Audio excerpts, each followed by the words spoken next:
पहले सरकारी आयोग के बारे में बता दूं कि सरकारी आयोग क्या है। देखिए, केंद्र राज्य संबंधों पर आधारित है सरकारी आयोग। अब केंद्र राज्य संबंध किस प्रकार के, तो देखिए केंद्र और राज्यों के बीच के जो संबंध हैं वो लगातार खराब होते जा रहे थे। एक प्रकार से अपन इस प्रकार से कह सकते हैं कि केंद्र राज्यों के मध्य जो शक्ति संतुलन था उसमें भारी परिवर्तन आ रहा था, जिनके कारण केंद्र और राज्यों के मध्य जो विरोध है वो लगातार बढ़ता जा रहा था। तो ये केंद्र और राज्यों के मध्य के जो विवाद थे उस विवाद को दूर करने के लिए और केंद्र सरकार ने एक सरकारी आयोग का गठन किया। किसने किया? केंद्र सरकार ने कब किया? 9 जून 1983 गठन।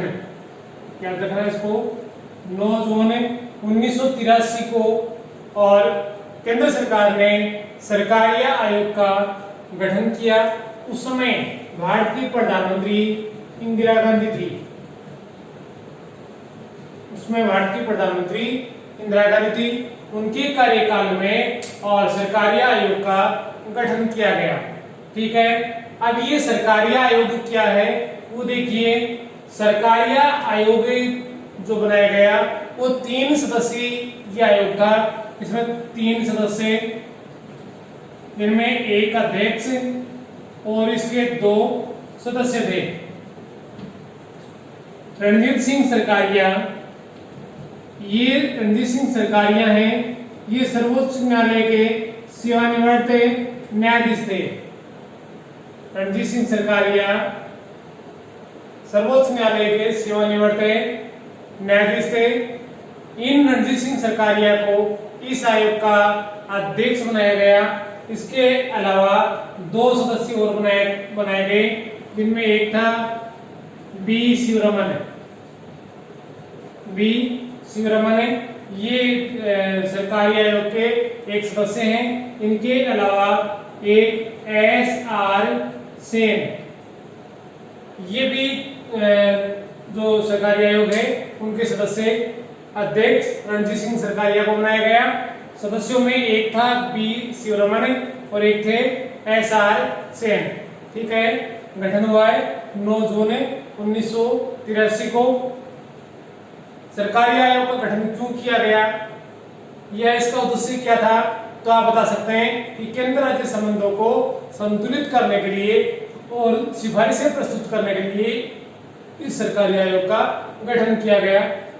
क्यों, या सीधी भाषा में आप बताएं तो केंद्र राज्य संबंधों को सुधारने के लिए और केंद्र सरकार ने इस सरकारी आयोग का गठन किया था। इस सरकारी आयोग ने जनवरी 1988 में अपनी रिपोर्ट केंद्र सरकार को सौंपी। इस समय भारत के प्रधानमंत्री राजीव गांधी थे। इसको भी याद रखना। जब सरकारी आयोग ने अपनी रिपोर्ट सरकार को सौंपी उस समय सरकार के पीएम कौन थे? तो राजीव गांधी थे। गठन किया गया उस समय पीएम इंदिरा गांधी थी। ठीक है, इसको याद रखना। ये जनवरी 1988 में सरकारी आयोग ने अपनी रिपोर्ट है सरकार को सौंप दी। अब इस रिपोर्ट की खास बातें क्या है आप याद रखिएगा। जो ये रिपोर्ट सरकार को सौंपी गई, इस रिपोर्ट में 1600 पेज थे। 1600 पेजों की ये रिपोर्ट है, ये सौंपी गई। इनके अलावा इस आयोग की जो रिपोर्ट है उसमें 19 अध्याय थे। परीक्षा में प्रश्न पूछा हुआ है अध्यायों की संख्या। और जो एक मोस्ट इंपोर्टेंट, काफी बार परीक्षा में पूछा हुआ है कि सरकारी आयोग ने अपनी जितनी भी सिफारिशें की है उन कुल सिफारिशें कितनी थी, इनमें सभी सिफारिशों की संख्या पूछी हुई थी। इसमें इसने 247 सिफारिशें की। सरकारी आयोग ने अपनी रिपोर्ट में कितनी सिफारिशें प्रस्तुत की? तो 247 सिफारिशें की। इसमें 19 अध्याय और 1600 पेजों की ये रिपोर्ट थी। ठीक है। सरकारी आयोग ने केंद्र राज्य संबंधों और राज्यों में संवैधानिक मशीनरी ठप हो जाने की स्थिति की व्यापक समीक्षा की। करने का मतलब क्या हुआ कि केंद्र और राज्यों के मध्य जब संबंध खराब हो जाते हैं तो ऐसी स्थिति में उन राज्यों की जो संवैधानिक कॉन्स्टिट्यूशनल जो स्ट्रक्चर है वो किस प्रकार से खराब हो जाता है, रुक जाता है, उसके बारे में बताने का प्रयास किया। अपन इसमें उन बातों के बारे में देखेंगे, हालांकि उनकी रिपोर्ट काफी बड़ी थी, लेकिन चूंकि अपन कंपटीशन एग्जाम के लिए अपने इस प्रकार के पढ़ रहे हैं तो अपन जो परीक्षा में प्रश्न पूछे जाते हैं, विकास तय पूछे जाते हैं, अपन उन्हीं पर ज्यादा गौर करेंगे। जिनमें सबसे अधिक बार पूछा गया प्रश्न है कि सरकारी आयोग ने राज्यपाल के संबंध में अपनी किस प्रकार की सिफारिशें प्रस्तुत की। राज्यपाल, चूंकि राज्यपाल की नियुक्ति राष्ट्रपति करता है केंद्र सरकार के द्वारा, और राज्यपाल की नियुक्ति की जाती है राज्यों में, और राज्यों में जब राज्यपाल केंद्र सरकार से नियुक्त होकर आता है वो राज्य सरकार और केंद्र सरकार, क्योंकि राज्यपाल है वो केंद्र सरकार और राज्य सरकार के मध्य एक धुरी का कार्य करता है। एक राज्य की सूचना केंद्र तक और केंद्र की सूचना राज्य तक पहुंचाने का एक मीडिएटर के रूप में कार्य करता है। तो इसी इसके कारण राज्यपाल का जो पद है वो समय समय पर हमेशा विवादास्पद रहा है, क्योंकि केंद्र में दूसरी पार्टी की सरकार होती है और राज्य में दूसरी पार्टी की सरकार होती है। तो ऐसी स्थिति में केंद्र और राज्य सरकारों के मध्य विवाद उत्पन्न हो जाता है। तो आप देखें कि जब जनवरी 1988 में और जो सरकारी आयोग ने अपनी रिपोर्ट प्रस्तुत की तो राज्यपाल के बारे में उन्होंने कौन से प्रावधान बताए। जैसे एक प्रावधान काफी महत्वपूर्ण भी है और भारतीय संविधान के अनुच्छेद 155 में परिवर्तन की बात कहता है कि अनुच्छेद 155 में परिवर्तन किया जाए, संशोधन किया जाए। क्या संशोधन किया जाए? तो ये कह रहा है कि राज्यपालों की नियुक्ति में मुख्यमंत्री से सलाह ली जानी चाहिए। यानी कि ये कह रहा है कि जब भी केंद्र सरकार या राष्ट्रपति राज्यपाल की नियुक्ति किसी राज्य में करे तो नियुक्ति करने से पहले उस राज्य का जो मुख्यमंत्री है उस मुख्यमंत्री से सलाह परामर्श करने के बाद में ही उस व्यक्ति को उस राज्य का राज्यपाल नियुक्त किया जाए। इसके लिए अनुच्छेद 155 में संशोधन किया जाए। ठीक है, अपन बात कर रहे हैं 1988 में जब रिपोर्ट प्रस्तुत की थी उस समय की। तो एक तो बात कौन सी करी कि अनुच्छेद 155 में संशोधन करके राज्यपालों की नियुक्ति के संबंध में मुख्यमंत्रियों से सलाह परामर्श किया जाए। दूसरी बात कह रहा है राज्यों जो राज्यपाल है उनके एक शिकायतें काफी मिलती रहती हैं। कौन सी? कि वे पक्षपातपूर्ण व्यवहार करते हैं। कि केंद्र सरकार में जैसे कि भाजपा की सरकार है और किसी राज्य में केंद्र सरकार की कांग्रेस की सरकार है तो केंद्र सरकार है वो अपनी पार्टी के किसी व्यक्ति को उस राज्य में राज्यपाल बनाकर भेजती है। तो संभव है कि उस राज्य में जाकर राज्यपाल है अपनी पार्टी का जो व्यक्ति है उनके साथ में पक्षपातपूर्ण व्यवहार कर सकता है। तो उनके लिए कह रहा है कि राज्यपालों के पक्षपातपूर्ण व्यवहार पर नियंत्रण लगाने के लिए उचित कदम उठाए जाने चाहिए।